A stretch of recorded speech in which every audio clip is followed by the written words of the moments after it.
As igrejas evangélicas abominam a prática de feitiçarias. Contudo, muitas dão lugar às práticas absurdas e antibíblicas. Acreditam em simpatias e em benzendeiros, compram e vendem óleo ungido, águas do Rio Jordão, rosas ungidas, etc, etc, etc. Essas igrejas perderam a identidade e a Bíblia nos adverte de maneira bem clara. Você encontra em Gálatas capítulo 1, versículos 6 e 7. Maravilho-me de que tão depressa passasses daquele que vos chamou a graça de Cristo para outro evangelho, o qual não é outro, mas alguns que vos inquieta e querem transtornar o evangelho de Cristo. O normal, portanto, é que a superstição não tivesse lugar nem espaço no meio do povo de Deus. Lamentavelmente, há práticas, superstições que causam prejuízos espirituais e alguns falsos ensinos, falsas práticas e os modismos que têm se repetido nas igrejas evangélicas. Vamos meditar hoje sobre uma prática que tem se tornado tão comum e que não é bíblica. Sabe o que é? A unção de objetos. Como assim? Objetos são levados para serem ungidos pelos ministros que, aliás, muitas vezes não ungem, apenas vendem e em grande quantidade potes com azeite para que os próprios incautos procedam à unção dos seus bens, suas casas, empresas, carros, etc, etc, etc. Os defensores desta prática costumam recorrer a texto do Antigo Testamento, onde se relata que objetos eram ungidos, e muitas vezes pega o texto de Levítico capítulo 8, versículo 10, e há uma distorção desse texto bíblico.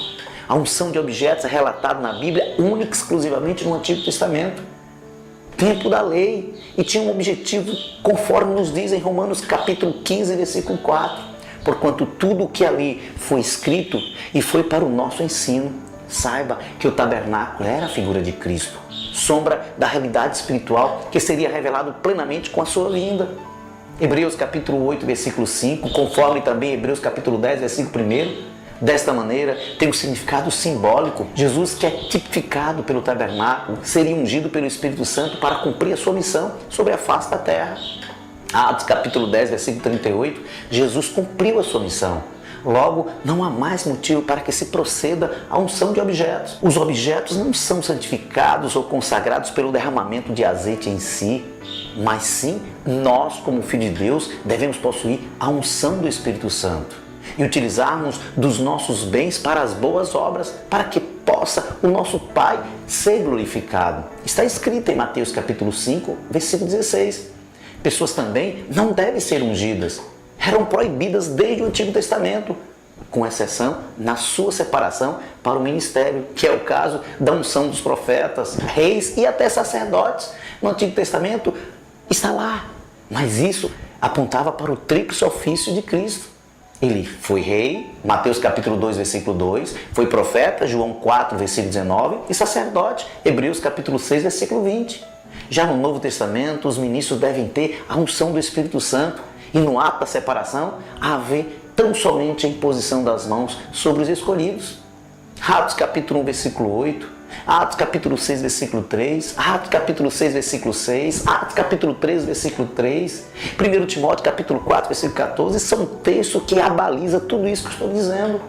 A unção também não deve ser feita sobre partes enfermas ou sobre as feridas do doente, tampouco nas partes íntimas, como alguns acham que é para a santificação. Isso mesmo, e dizem que é a purificação sexual ou a libertação da prostituição. Desta forma, o único texto no Novo Testamento que nos diz sobre a unção com óleo sobre o enfermo, na Bíblia Sagrada, depois da vida, morte e ressurreição de Cristo, é Tiago capítulo 5, versículo 14, é o único texto.